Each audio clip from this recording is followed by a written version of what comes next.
Coming up on this episode of Nintendo Cartridge Society, we spice things up with a double dash of our favorite duos. It's dangerous to go alone, so the Nintendo Cartridge Society goes with you.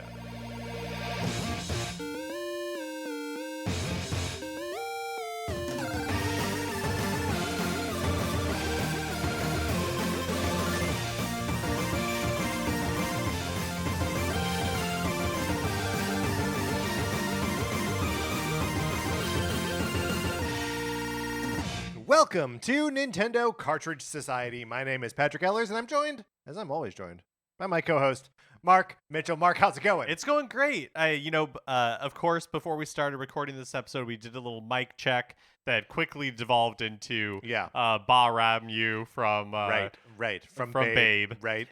And this is it's like the code that Babe the pig uses to like unlock secret sheep knowledge.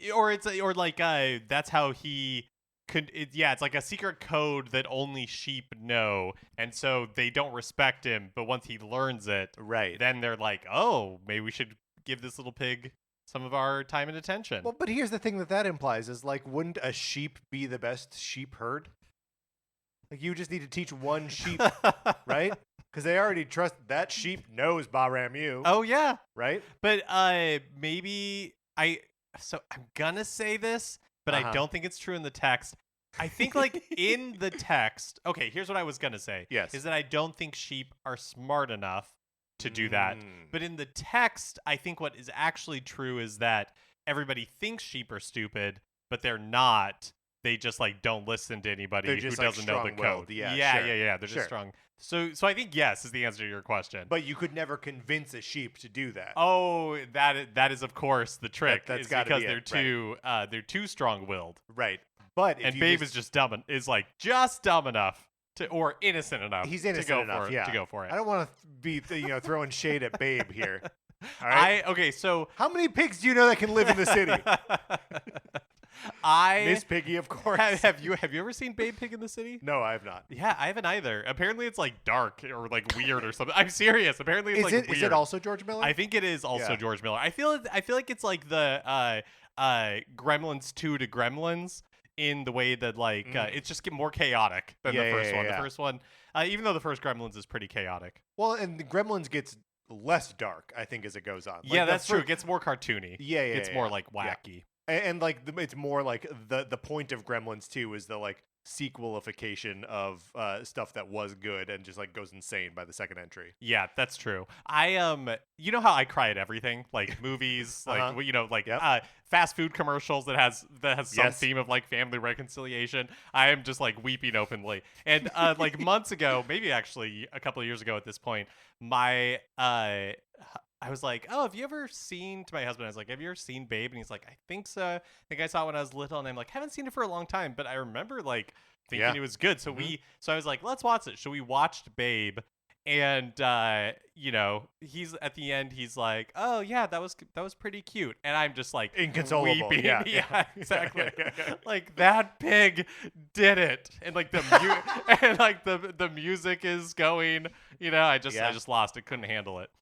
No, I mean, it's good. And what's his name? James Cromwell? Yeah. He's great in that movie. Mm-hmm. Let's stop doing what we're doing right now and let's go watch Babe. Do we need a little transition music while we do like 2 hours of watching Babe? While we pretend to watch a movie? Yeah. No. We'll just go into check out our Patreon, patreon.com/Nintendo Cartridge Society, where you can check out if you want to support us at the 8-bit or 16-bit levels. You can check out the monthly episodes of miniseries that we are putting out. We are currently talking about musical theater. We just put out an episode about the last 5 years. Previously, we've talked about Chicago. Both really good conversations. So I encourage you to check those out if you are supporting us at those levels. And we have an entire previous miniseries. The first one we did, NCS Detective Club, where we talked about the great TV detective shows, and that was a lot of fun. Thank you so much to all of our supporters. We really appreciate it. We've been really having a lot of fun doing these miniseries, and we hope you've been enjoying them as well. Yeah, and also thank you to everyone who's listening now, whether or not you are supporting us on the Patreon. We appreciate all of you. regardless of what you're doing, I mean, if you're listening to the show, I suppose you should be in our Discord, so that you can be talking to people about what's going on the show, talking to people about what's going on in Nintendo, and just kind of it's pretty focused, right? People don't go too far astray.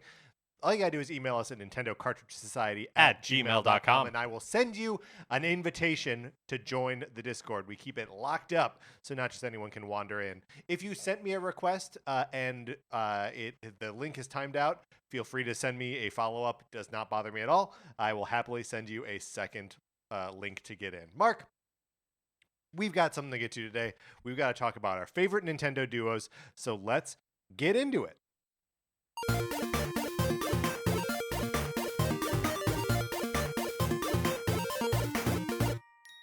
First, let's break down the premise. Because recently, the Game Boy Color Legend of Zelda games, Oracle of Seasons and Oracle of Ages, were released on the GB/GBC Nintendo Switch Online. And those are a pair of games released on the same day that are they're Game Boy Zelda games, but they are totally different games. And it sparked for me this thought that like Nintendo likes to do two of things, right? In lots of places where you would think like, surely we'll get a Super Mario Galaxy 3, and we never do. They just make two of them, right? Yeah. Whereas you're totally right. Whereas other places are like other companies, I feel like it's like, oh, let's round things out with a trilogy. Right. It's like yes. Nintendo, they don't care. Couple or actually I won't say it because it might be on one of our lists. That's right. I was about to give another example. And I felt bad saying Super Mario Galaxy 3 because like that is like, that's a prime example of a Nintendo duo right there.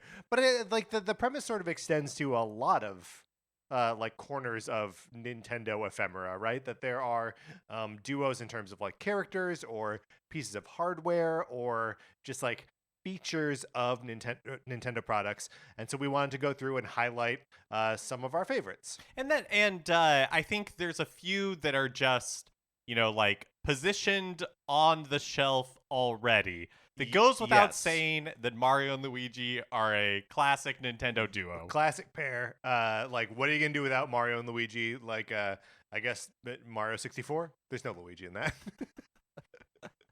But yeah, so like... Do you think if Mario and Luigi never existed, that Nintendo definitely would not be in the position it is today, right, but is trying desperately to like make an animated Donkey Kong and Stanley the Bugman movie happen? Ooh, they're trying to license what they have. Yeah, I mean, what a future what a history to try to imagine is a world without Mario and Luigi. It's like Popeye and Bluto. Well, that's what I'm saying. Is that like is it because they were able to keep the license to Popeye and therefore Donkey Kong was always just Popeye? Oh my gosh, fighting Bluto.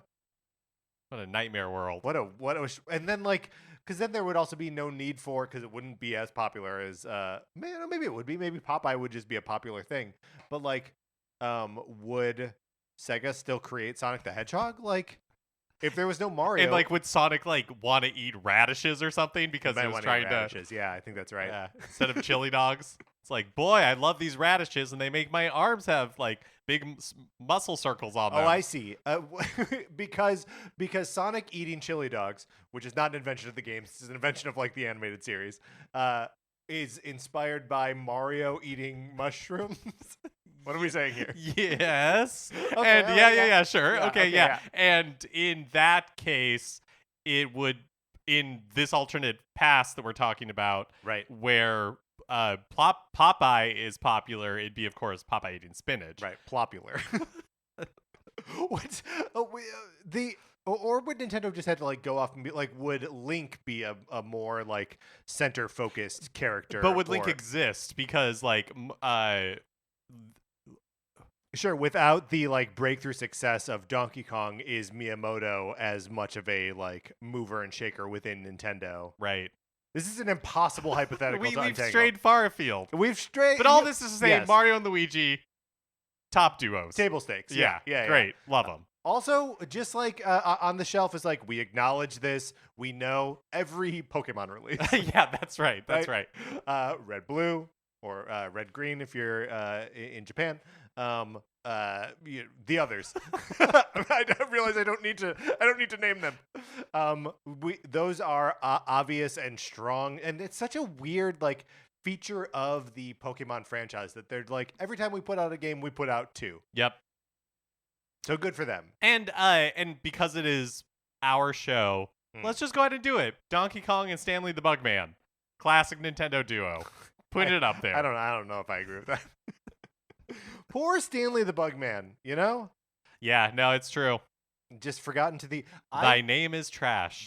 Yes. I was looking at, as I often do, I was looking at like used copies of Greenhouse, the Game & Watch longingly game. Staring longingly at an eBay page, being like, someday. And I was like, I just want to read a little bit more about it. And I ended up on some Nintendo wiki, I'm not sure which one, that was saying that the main character of Greenhouse is Mr. Game & Watch. And I was like, excuse me? Surely that can't be true. And then every other source I checked was like, no, it's Stanley the Bugman. I was like, okay, great. Maybe there's like a one of those Game & Watch collections that they replaced on Stanley the Bugman with Mr. Game & Watch, or maybe that source is just poorly informed. I think it was a Smash Brothers focused source. Sure. So it was noting that the fumigation thing is one of his moves, one of Mr. Game & Watch's moves in Smash Brothers. In the like original like paper material for Greenhouse, he's referred to as the Fumigator. Oh, capital F. Oh, geez. The Fumigator. The Fumigator. But I think we have to just we have to admit this is Stanley the Bugman. This is not what we're talking about today. We're talking about our favorite Nintendo duos. Mark, would you like to? I have 5 duos that I want to talk about. I assume you also have 5 duos that you want to talk about. At least. Okay, great. Would you like to go first, or would you like to go second? I'll go ahead and go first. Go first. My first classic Nintendo duo is a bit of hardware, and it is the Wii Remote and Nunchuck. What a fantastic pair, Mark. Yeah, it's so funny now looking back. When in June we did an ABCs of Nintendo E3, and that had us watching some old E3s to help fill that out. And it is so interesting now to watch people use a nunchuck and Wii Remote, because it looks so clunky to have the cord between the two. Yeah. Because with like the Wii Remote, and the nunchuck was an accessory. Not every game required it, but many did. Many I would say controlled better if you were using it.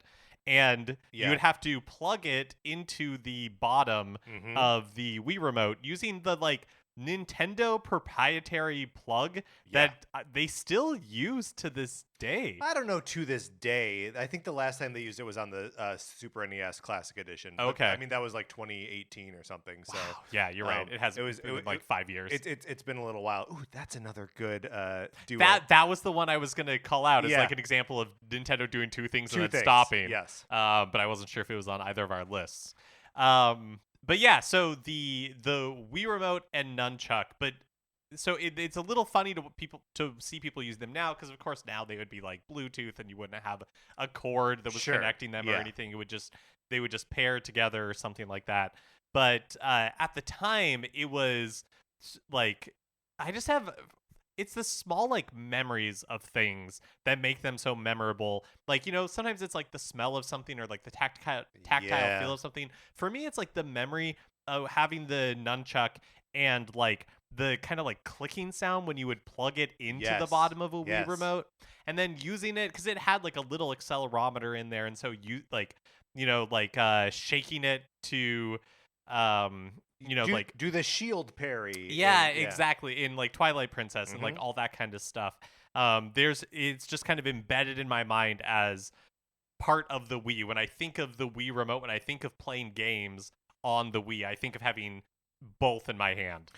Do you remember that during the I believe it was E3 of 2004 probably, when they were like demoing Twilight Princess as it would appear on the Wii, and so like really early demonstration of the Wii remote and nunchuck, that they had not yet flipped Oh, that's the right. the x-axis of the game, so you were doing sword motions with the nunchuck.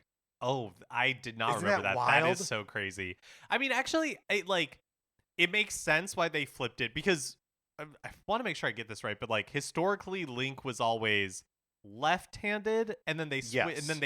on the Wii, the game is mirrored compared to Yes. GameCube, so that And compared to the HD re-release on Wii U. okay, I didn't know that. Because most people are right-handed, and so they wanted Link to use his right hand for his sword. At the end, it sounds like. Yeah, well, and I think it is. I mean, that, but B, it is also counterintuitive to be swinging the sword with the same hand that you are controlling motion with. Oh, right? that makes sense. Yeah. So like, because attacks are just usually on your right hand, right? Like, think of any Zelda game that you've played. You're swinging a sword with something in your right hand, and so yeah, it just didn't make sense to be swinging something in your left hand. While you were also trying to use you're also moving it around, the joystick to like move it Yeah. around. Yeah, that actually makes a ton of sense. That is really interesting, especially because you can see how it could, like, why they would go down that route. Because in Twilight Princess, it's not, it's not like not like Skyward Sword where there'd be like 1-for-1 with your motion. It really was just like waggle it to have Link move his sword. Yeah, that's right. And like it could read if you were like thrusting forward versus like a swipe, and like really that was it. But yeah, we're talking a ton about Twilight Princess right now, but like just the pairing of those controller pieces it's so interesting because they like never sold them together, right? Like you were always buying Wii remotes and nunchucks separately, right? Right. And the system came with a Wii remote, but it did not come with a nunchuck. Is that true? I didn't remember that. I mean, I remember when I was when I was at first like, okay, I'm like serious about getting a full set of these things so people can play. I just remember going to like the counter with Wii remote, or no, it was Wii remote, Wii Play, which comes with the Wii remote, and then 3 nunchucks separately. Wow. I mean, no, I totally believe it. They were probably like $20. Like a nunchuck was probably like $20. Yeah, I mean, there's not a lot of tech in there, so like, yeah, it shouldn't, because it doesn't rumble, right? I don't think Does so. a Wii remote rumble? Yes, it must. Yeah. I mean, it had a speaker in it, for goodness sake. My gosh, you could receive phone calls on it. Do you think why is it a more compelling, or at least a more interesting pair than Joy-Cons? I think it's. Or do you have Joy-Cons on your list? I don't have Joy-Cons on my list. And I think that they're a strong That's pair, a good though. question. I mean, they are a strong pair, but I think it's just something that they're just like the same. It's for all intents and purposes. It's a matter of course at this point. Yeah, that's a good point. Great pull. Love the Wii remote and nunchuck. I'm gonna start with characters and get more esoteric from there. Okay, perfect. Yeah. So the first set of characters I want to shout out here, a fantastic duo, Donkey Kong and Diddy Kong. As they appear in Donkey Kong Country, which is the perfect like razor's edge of like the rare aesthetic working for me before they get like too comfortable, or I don't know what it is. Because like there was a little bit here where I was like, which duo do I want to like shout out? And like Diddy and Dixie, an iconic pair, but by the time they appear in that game, they've got too much personality, and I don't like them anymore. Pulling out a guitar, pulling out a boombox, and putting shades on to celebrate, lame. I don't want to see it. I love how Donkey Kong and Diddy Kong in Donkey Kong Country are animals still, right? Like you leave them alone, and what do? They just kind of like scratch their head Yeah, or like yeah. sit down. Donkey is a real himbo. Yes, and so is Diddy. Yeah. Like, and you know, He takes off his hat. He yeah, he just like looks around and like gets mad and like stomps on his hat. Yeah, I think there's Diddy Kong is like instantly iconic, right? Like as soon as we meet him, Donkey Kong we know already, right? He's Donkey Kong. He's got one of the longest tails in like video game history. He's just been around. Not literally. Not actually a tail. He has no tail. Diddy Kong though, a tail. And like there's nothing to his design. He's wearing a red shirt and a red hat. He's Mario, right? But like they're just such a good pair. There's also something about like the size difference that's very like, you know what I mean? Like it's like they handle differently because you start getting, and Dixie and Kitty have a little bit of this, but just not really. But like Dixie. Do we ever want to be in a place to be celebrating Kitty Kong? Not on this show. No, thank you. I mean, we did like Donkey Kong Country 3 better than Donkey Kong Country 2, I think. Here and that's a wrong opinion, but we hold it. I'm okay with adding a character to our like list of characters we have no patience for. Like Kitty Kong can go on there with King K. Rool and Bowser Jr. I'm fine with that. I have nothing. I honestly I have nothing against Kitty Kong. I also have nothing against King K. Rool. Yes, but by proximity to me. Yeah, that's fine. That's fine. They can go on the list. We have enemies on this show. Yeah. Okay? But yes, I agree that the size differential between them There's just something like aesthetically that's very like interesting about them as a pair because of that. You know what I mean? Yes. Yeah. There's like a Skipper and Gilligan kind of dynamic. Yes. Between the two of them. Man, that's what I want now. I want a Gilligan's Island. Could we cast the entirety of Let's Gilligan's Island with Donkey Kong characters? Okay, so Ginger has got to be Candy Kong. Candy Kong for sure. And then Mr. and Mrs. Howell have to be Cranky and Wrinkly Kong. Yep. It's coming together really quick. Mary Ann is going to be Dixie. Uh-huh. And then who's the professor? That's because that's the only one we don't have yet, right? I guess the professor would be Swanky Kong.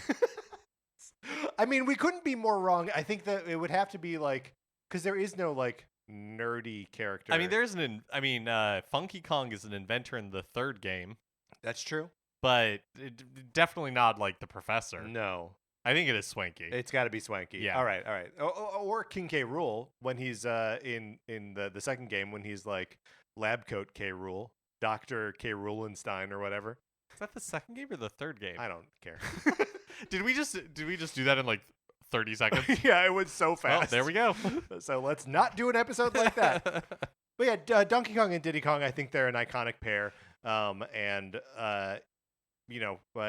Anytime that they can like show up in a game, like I want that. Yeah, that's really good. Why is there no Diddy Kong in Mario Kart 8 Deluxe? Yeah, weird. Well, they got to save something for 9. That's what the gimmick of 9 will be. There we go.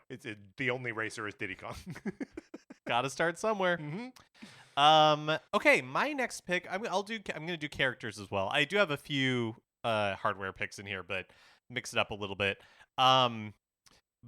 This is, I would say, an iconic duo thanks to one game in particular, or one series in particular, so much so then when they were absent from that series for a game, there was much rending of clothing, gnashing of teeth, and that is Popo and Nana, yes, the Ice Ice Climbers. Yeah, which they're not present in Ice Climbers 2. It's weird.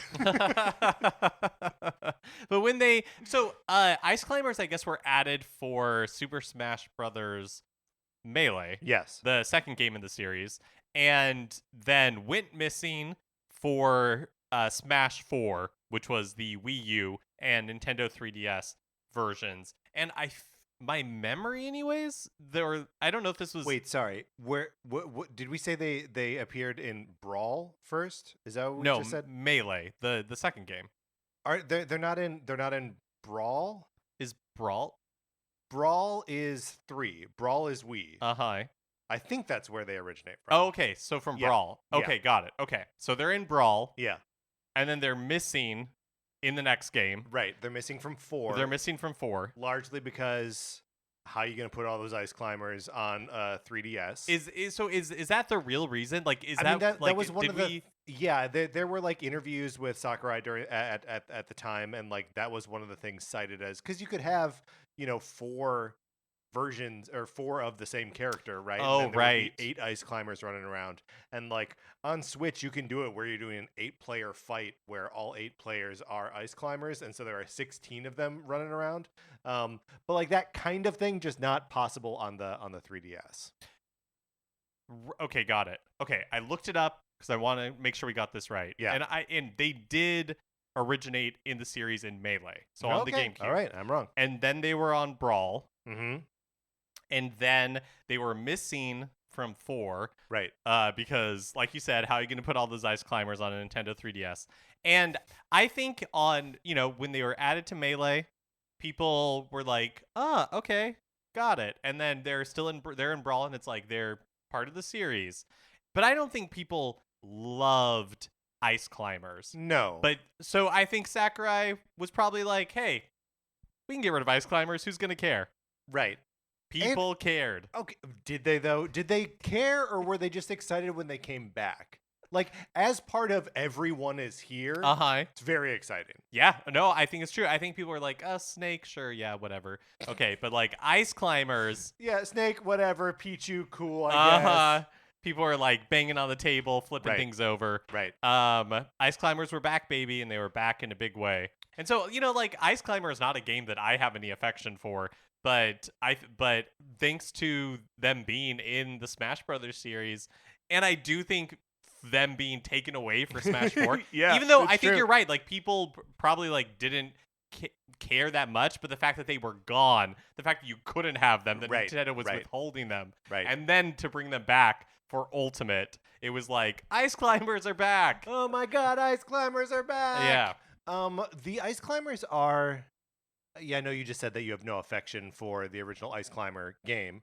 I put it on the other day. Like, I was just messing around in the Nintendo Switch Online. Part of when we were talking about Nintendo Nights with Jeremy Schmidt a couple weeks ago, that one of my nights was Balloon Fight. Which always takes place at night, which again is just astounding to me that these maniacs are flying around with balloons at night, being struck by lightning, and poking each other's balloons with their beak masks. But so I was just like in that mode of like old Nintendo games like old NES games that never really got like repurposed into like a modern game. And so I was playing a little Excite Bike. I was playing Balloon Fight, like I said, and then also like Ice Climber. Because I was like, is there something here that I've just like never really gotten, that like, is there some little bit of this gameplay loop that I have yet to wrap my head around? And as soon as I can unlock that, then I'll have like access to this like, much maligned classic. And I think the answer is no. Like, this isn't a Kid Icarus. Like, it's just hard to control and like not super rewarding. And it is playable right up to the point that it isn't, and then it's just a difficulty spike and it's over. What I remember about the game is just how like weird the jump physics are. The jump is bizarre, and so the jump's so high. It reminds me of like, I think what you're saying about Kid Icarus is interesting, because Kid Icarus, they fixed a lot of that stuff in the 3DS, like in the 3D Classics version. Yes. And when we did a Kid Icarus month, that's the version that I played and had a blast with Kid Icarus at that point. And I wonder if like a 3D Classics version of Ice Climbers existed where they fixed the jump, that would be like a lot more fun. I mean, I don't think there's anything wrong with like the formula of the game, but yeah, it's just that the control makes no sense, and like it never feels like you have any direct control over your little ice climber. I've also playing it by myself, I was just playing as is it Popo? Yeah. And like kind of want there to be like a computer Nana there. Oh yeah, that's weird that there isn't. Like you can because I think of them as a duo so much because of Smash duo Brothers. too. Yeah. Yeah. But like if you're playing single player, it's just like no, you're just like one. And maybe that's why I'm not having fun with it. Like, yeah, maybe there's some like 2-player mechanic that make their jumps more like. I have no idea. I don't think I've ever played a 2-player before. Yeah, that is really interesting. Should we go back and play? Well, first watch Babe, and then And then we'll we'll play play Ice Climber. some Ice Climbers. Yeah. And then we can continue. We're not going to do that. But what we are going to do is we're going to come to agreement on the name of that game. Okay. Because I have said Ice Climber a couple times now, and you've said Ice Climbers, and I think you've also said Ice Climber. I think the name of the game is singular. I think you're right. It's the Ice Climber series. Yeah. Okay. Great. I'm glad that we came to agreement. Great pick, Mark. For my second pick, I will also stay in the world of characters. And I'm going to go very recent characters introduced to a series that is well known for having memorable characters and has many memorable pairs inside it already. But I am referring to a pair of characters introduced in Animal Crossing New Horizons. The characters are CJ and Flick. CJ is the otter or beaver or whatever he is who comes to your island every now and then to administer a fishing tournament. Oh, right. And Flick is the lizard, the cool goth lizard who shows up and is like, we're going to catch bugs and it's going to be a bug catching he's tournament. a bug freak. He's a bug freak. CJ is a fish freak. And the two characters are here's the thing. Nintendo's cagey about it, but they're a couple. They're absolutely a couple. They live together.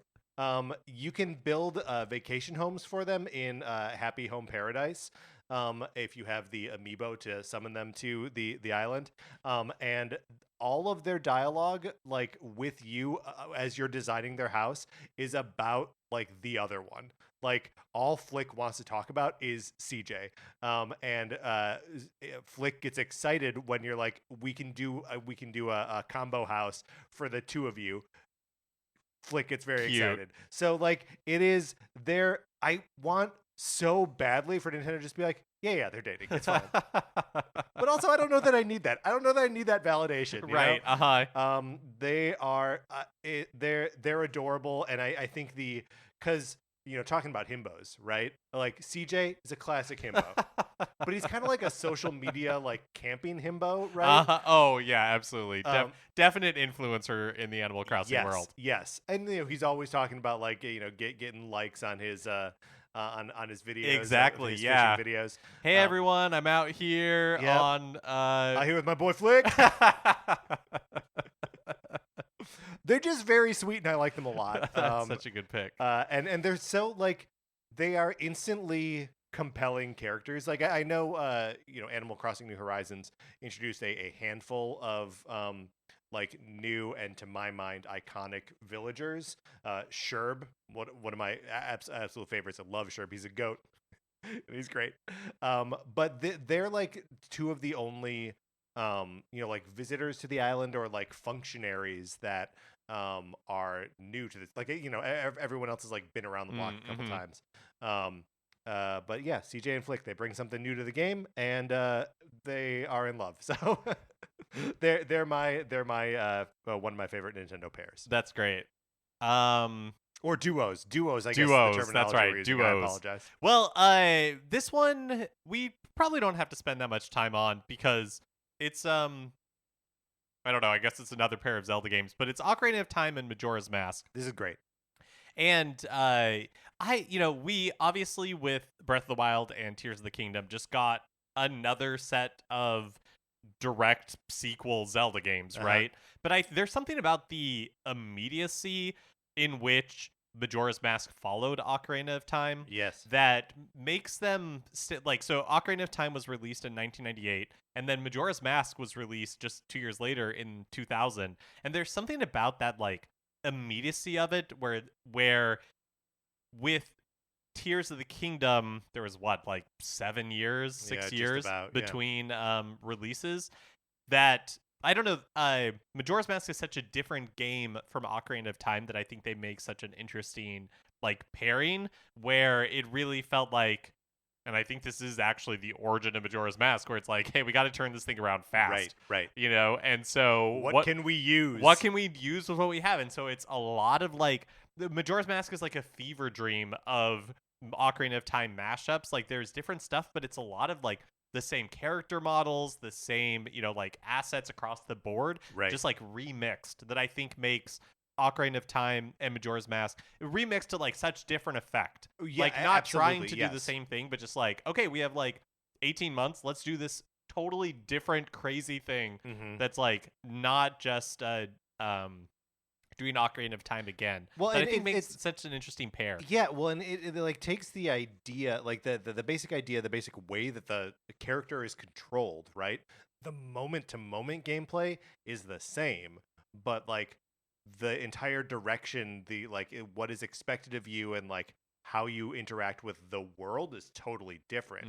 And like uh I think about like so frequently when I think about like the kind of games I like to play. I like I like a third person kind of like action game with a lot of exploration, and like that fits the bill for both of those games. But the actual like experience of playing them couldn't be more different. Yeah. And that just, especially at the time, feels like such a like a revelation of like the same tools can build a totally different product. Yeah. And I think obviously there's something really striking about that, and about how different Majora's Mask was from Ocarina of Time, that has really stuck with people, because, Majora's Mask is like the offbeat favorite of a lot of people. And I feel like, even going Look, CJ's favorite Zelda game, Ocarina of Time. Flick's favorite Zelda game, so true. Majora's Mask. It's why they're the perfect. It's why they're the perfect. They're meant for each other. Yep. But yeah, you could say that Link's Awakening is a direct sequel to Link to the Past, because I think technically it's like considered the same Link that it's happening to. Yeah. Then, Tears of the Kingdom is obviously a follow up to Breath of the Wild, but and Zelda to Zelda 2 is like yeah, I you're think right. You're right. There is are a lot of yeah. like duos in there, but this one feels Which, guys, the most Triforce, like come on, make a third one. Do it once. But yeah, it did. And I guess like maybe the closest analog to this sort of thing is like the Zelda to Zelda 2. Yeah. Because same like kind of short turnaround. Yeah, true. Totally different game. But I guess what makes it this different, and I think so unique in a lot of people's minds, is how it's just like remixing, like you said, the same like moment to moment like action you're technically taking, but also just like all the like world, like the assets, the character models, like all of that, and just like remixing it in a unique way. Yeah, I mean it's definitely one of the like Majora's Mask is like a there's something about like just looking at what Ocarina of Time had been, and then going all of this, but not that. Yeah, like it's very hard for me to articulate how special and weird and strange it is to come from the same starting point and then just like come out with something completely different. Yeah. All right. That's a great pick. I'm going to do my last set of characters here, but I promise, Mark, that it's not like a straight up kind of thing. I'm referring, of course, to one of my favorite Nintendo duos, Howard and Nestor, the protagonists of the comic strip that appeared in Nintendo Power from 1988 through 1993.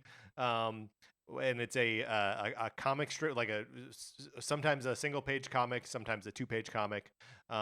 That Howard is basically just Howard Phillips, who was a Nintendo employee and also the president of the Nintendo fan club. You ever dig into Howard Phillips's like career at Nintendo? Didn't he? I actually just watched recently, or rewatched, because I had seen it before. On YouTube, there's a channel called Gaming Historian who does like really good videos, and he did one on Super Mario Brothers 2 USA. Like, yeah, and he talks about Howard Phillips there, and how he started working in just like a Nintendo warehouse. Yeah. Like, I don't know, like moving arcade machines around, getting them ready to be distributed or something. Because he had a friend that was working at Nintendo, and when he joined the team, he was the 5th member of Nintendo of America. So crazy. 5th. And Nintendo of Japan would like send games over for Nintendo of America to be testing, or just to like check out. And so he kind of became the go-to guy to play the games that Nintendo of America Japan sent over.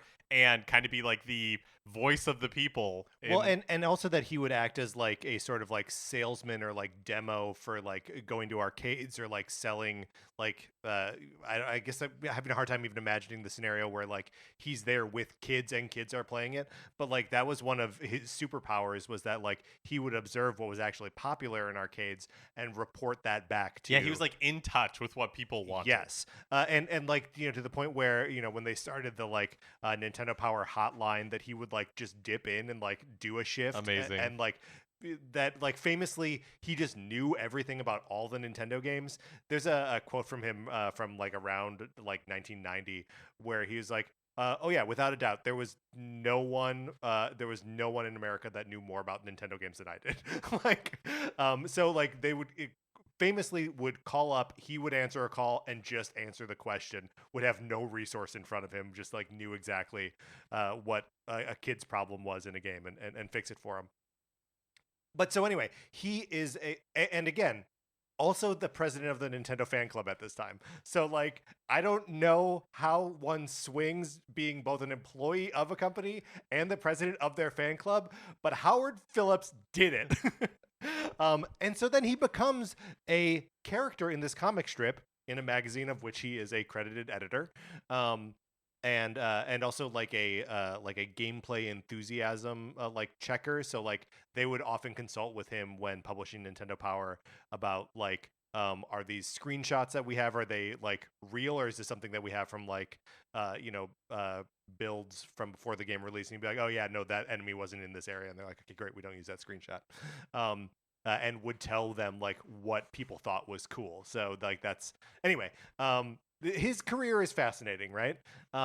And he ends up leaving Nintendo in 1991. He's recruited by LucasArts, and then from then on out, the comic strip is just Nestor, rebranded as Nestor's Adventures.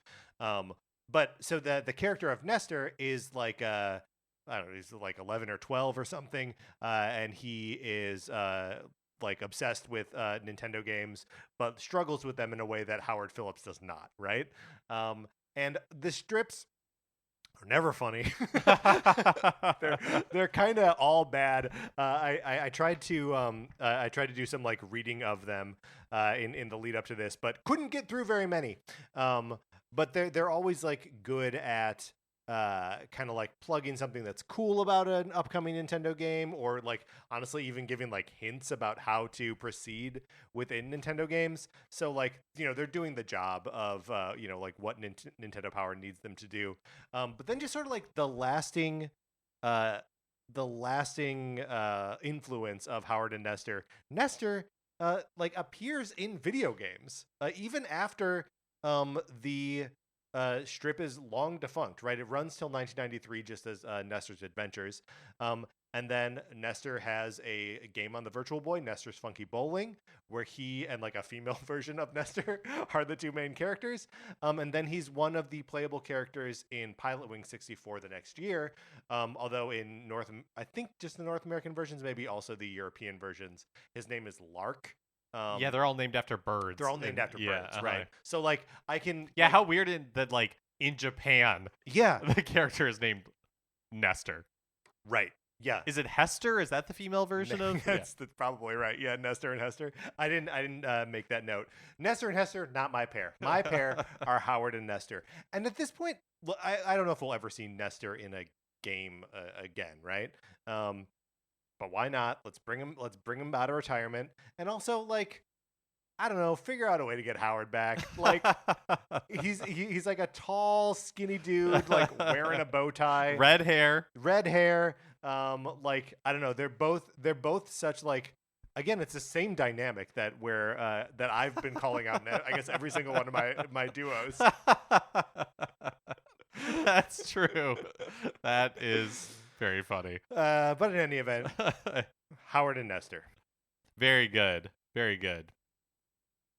Okay, so I'm on to my fourth pick. Yes, I think. Mm-hmm. And the duo that I am gonna go with here is another hardware duo, and that is the GameCube and Game Boy Advance together with the link cable. Got it. So Sure. like using the Game Boy Advance Right. as a controller for multiplayer GameCube games. Right. We're talking Four Swords.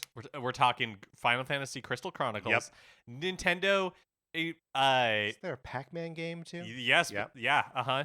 That kind of their first attempt at what they would try again with the Wii U, with that like asynchronous multiplayer where there's what everybody is seeing on the main TV and then what you are seeing on your individual Game Boy Advance. And the reason why this is so kind of like iconic to me is that it feels so Nintendo-like. Yeah. To try something like this and it doesn't work out for a number of reasons. One, the GameCube doesn't sell very well.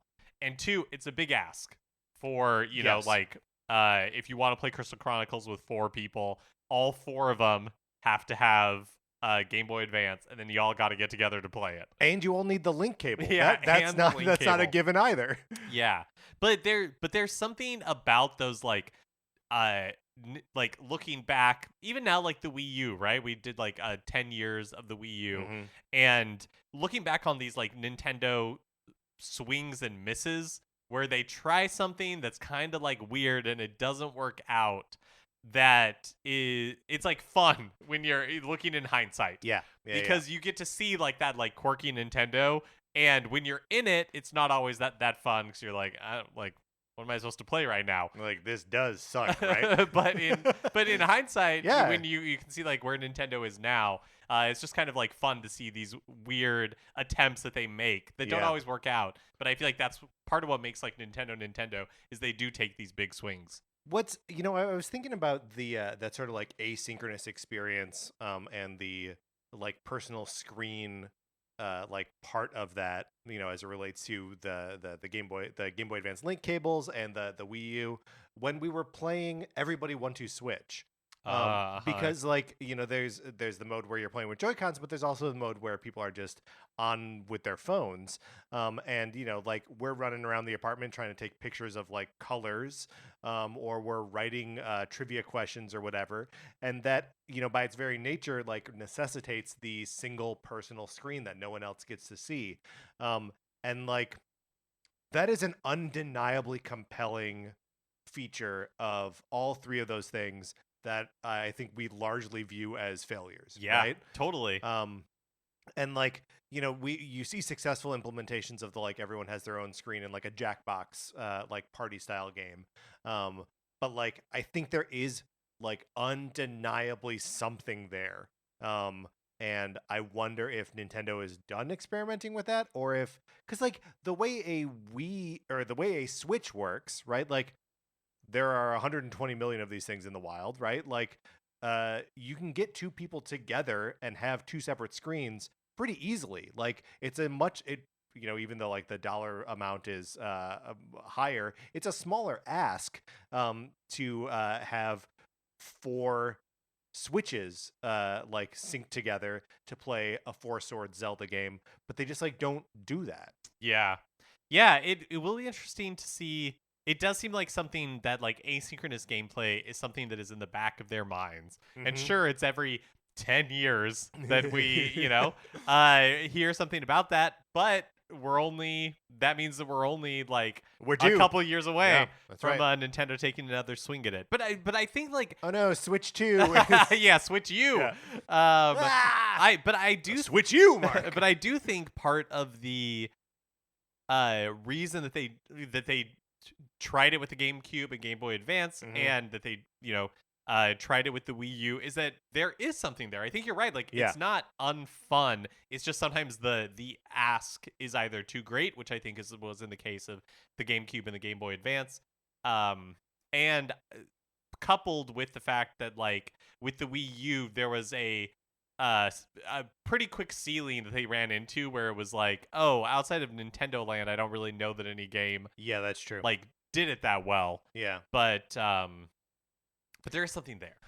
And it's also like part of the like fundamental tension of like competitive Pokemon, right? That like you're in your screen, your opponent is in their screen, and you can see like what you're selecting in the battle screen, and they can see what they're selecting, but you don't get to see. You know what I mean? Like it's the same amount of like I have my information, you have your information, and the gameplay between us is how do we anticipate what the other person is going to do? Oh yeah, this Game Boy and Game Boy Advance, like multiplayer thing would have been great for Clue.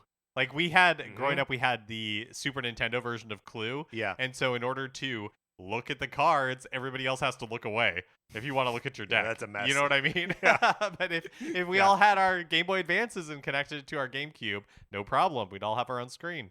Would you say that Clue is the first asynchronous multiplayer game? No, probably not. Okay, so my next pair, duo. My next duo. I'm gonna take your lead here and do a hardware duo. And it's the you just did a generation of console and handheld, and I'm just gonna do the next generation of hardware and console and handheld, the DS and the Wii. Now, the Nintendo DS originally came out in 2004, largely considered a successful launch, but kind of came into my awareness in 2006 with the release of the DS Lite. And that's also kind of their like second, like marketing push to like really get That's when it people to play. exploded for sure. And also just when it finally looked good. But so 2006 is the same year the Wii comes out, right? So these two pieces of hardware are on the market at the same time, and they are among Nintendo's most successful pieces of hardware. The DS is the best-selling Nintendo piece of hardware. Like it's funny that now we're like, wow, the Switch is really selling great, right? And it's what 100 and whatever it was, 126 million, like close to 130. Recently. But the DS sold 154 million units, and the Wii, which was selling at the same time, sold 101.63 million units, meaning combined they sold 255 million units of hardware. So crazy. And they do this obviously because the way that the DS is sold and the way that the Wii is sold on the backs of casual gamers, of the blue ocean strategy. Anyone can play if you just give them a way to interact with it that isn't like button combos and crazy stuff like that. You can do touch on the DS and you can do motion controls on the Wii. And it's just like the Wii was codenamed Revolution, but like these two things together like truly were a revolution in gaming. I remember being on my way out of gaming leading up to the release of the Wii, and kind of just being like, okay, all video games will ever be is like more powerful versions of what they've always been. And then the DS and the Wii come along and they're like, no, there's another dimension to this too.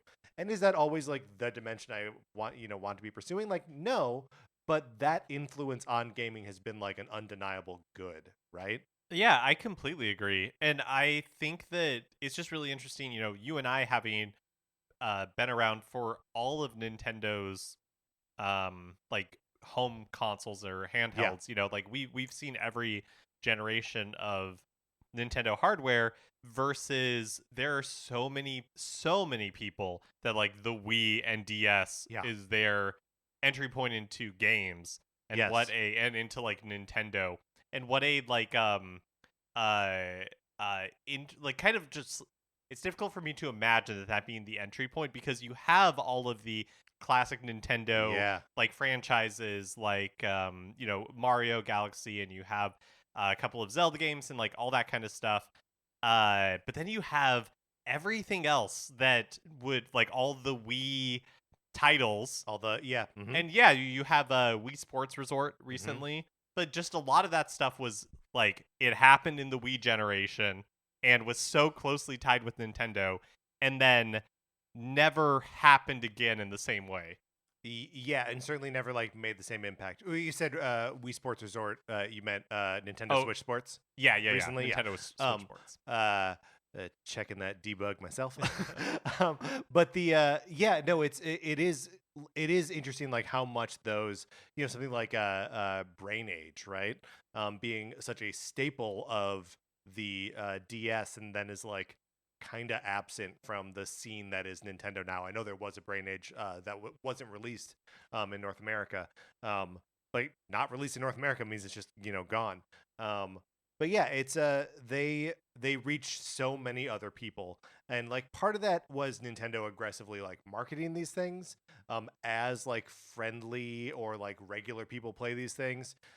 America Ferrera, Liv Tyler, these commercials, right? And I guess those aren't normal people; those are celebrities. But still, like the idea that like it's accessible to any kind of player. I think it was an admirable thing, and I think I will always think it's cool that they did that and broadened the scope of what it meant to be a gamer in a time before phones. My final pick is one that so it's related to something that we already put on the shelf at the beginning, enshrined at the beginning as It's a up on the classic shelf. Nintendo duo. But to me, Ash and Pikachu Yeah, are such like that's an solid. iconic Nintendo duo. And this is somebody who, like the Pokemon games I have dabbled with across, like many years and different generations. And it's never like been something that I have really like strongly connected with. But my gosh, Ash and Pikachu are like even before I had like set eyes on Red and on Pokemon Red or Pokemon Blue, I knew Ash and Pikachu from the anime Yeah, and did not understand when I was playing with my cousin's Game Boy and they were playing Pokemon Blue who this thing was that was not Ash. right. Who is this pretender? and why doesn't he have a Pikachu? and why is Pikachu's not everybody's like choice? Like I've always loved, I mean, me and like the world, but I've always loved Pikachu. And Yeah. it's just like that like duo, and it makes sense why they had like a Pokemon Yellow that kind of like fulfills that. Right. Because that is what like a kid like me, that is what who was not familiar with the RPGs but was more familiar with the cartoon, like knew and expected from a Pokemon game. Yeah. Well, and it's also like Ash just retired in the cartoon, right? Right. He is now the Pokemon champion. And so like is now we're in the wilderness a little bit, and we as far as the Pokemon anime is concerned, and they're just like finding new heroes, new protagonists to like try to carry on that like Ash and Pikachu dynamic, and like the face of the franchise for like 25 years. I mean, to be fair, like Pikachu is still able to do it on his own. You know what I mean? Yep. Like the Pokemon World Championships going on right now. That had like a Pikachu parade. They had a Pikachu parade, and like the logo is like a Pikachu eating ramen, and like it's adorable. But yeah, Pokemon is like the biggest entertainment property in the world, just by revenue. And it's amazing that at the pair of it you've got like a kid and his electric rat, and like that's what we all love. A great pick, Mark. For my final pick, I'm gonna make a bad pick. There we go. So this is why you listen to us instead of other Nintendo shows, is that I'm gonna always bring at least one awful pick, right? Something really bad and kind of embarrassing, but also predictable in the same way at the same time. My final pick is the Game & Watch Super Color series. This is the only series of Game & Watch machines that only has 2 entries in it. Every other series they did like 4, 5, 6 of them. Although I guess the modern Mario and Zelda, there are only those 2. Another weird duo that I for sure was like, they're gonna do another one. It'll be Kirby. It'll be great. They of course didn't. But I'm referring, of course, to the games Crab Grab and Spitball Sparky. Spitball Sparky is like a brick breaker. You control this little dude with like a Q*bert nose, and he spits a ball up to break bricks. And Crab Grab, you're a little dude, and I love that name. It's a good name. They're both good names, frankly. You're a little dude that has like it's almost a combination of like a falling block game plus Frogger. So you're like avoiding the crabs as they're coming at you, and then you have to like get under them and like push them away to like clear them out. And the reason that these are both like these super color series, there's no way for a Game & Watch to actually display in color, but these things had like as part of their backgrounds, like bright ribbons of color, so that you could easily identify. Actually, I'm not even sure what like the gameplay component of it was, because it's really just like so you can clearly delineate the like separate lanes of like where you're positioned. Interesting. Because they're long, they're weird looking. So they're maybe like 6 or 7 inches long, and they have this like kind of gray exterior to them. And so it's just like this tall screen that you're looking at. And maybe the ribbons of color are mostly there so you can like line up from like top to bottom what you're like actually trying to accomplish. But they're weird. They're probably the ugliest Game & Watches. Like I generally like the aesthetic of Game & Watch, and especially of like the physical hardware. But these things are they are weird. But yeah, and also where we end up seeing a bunch of Game & Watch stuff, like revisited later or featuring IP that was huge. There's Popeye, Mickey, Snoopy, Crab Grab, and Spitball Sparky. These like to the dustbin of history with these guys. This is great. That's a great pick. Thank you, Mark. I'm surprised, and I'm just gonna insert it here and make us talk about it. Famicom Detective Club. Oh yeah, that's right. Definitely pet series of ours. Yes, that we enjoyed very much. The re-releases as they came out a couple years ago at this point. And now I wish they would do another one. Yeah, I mean, have to acknowledge that there is the BS version. Yeah. But I guess you could always do Protagonist and Ayumi. Yeah, that's right. Those could be your classic Nintendo duo. That's true. Could have done that. Didn't though. Didn't. Yep. There was also a second where I was like, I kind of want to do the Famicom Disk System and the Nintendo 64 DD. Oh, as that's like also that's also good. Disc-based add-ons that we never got in North America, and therefore I have nothing to say about them. Yeah, that's also good. That's another good duo. Any other good duos you want to shout out here on our way out? Well, we mentioned it, but the NES Classic and SNES Classic editions, those were mega, and I wish that there's a part of me, I understand why it never happened, but there's a part of me that it's like, oh yeah, that feels like a series that had legs. At least one more. Yeah, I don't even know what that one more would be though. 'Cause like we'd done an episode on what we would expect the Nintendo 64 Classic to be, but like it's too weird. Yeah, not practical. But would have been cool. Yeah. Virtual Boy Classic Edition though, it's something that we should figure that out. You can put all the games on there. It'd be no problem. All right, Mark, let's close this out. That's going to do it for this episode of Nintendo Cartridge Society. If we left out your favorite Nintendo duo, you should write to us at Nintendo Cartridge Society at gmail.com or get in the Discord and we can all talk about our favorite Nintendo duos together. Thank you so much to our 16-bit patrons, Connor McCabe and Patrice Millette. Join our Discord, all of that. Anthony DeLuca made our logo. Our theme music is provided by 8-Bit Betty. You can get more of his music by going to 8bitbetty.com or by listening right now. For my co-host, Mark Mitchell, this is Patrick Ellers saying my favorite Nintendo duo is Patrick Ellers and Mark Mitchell.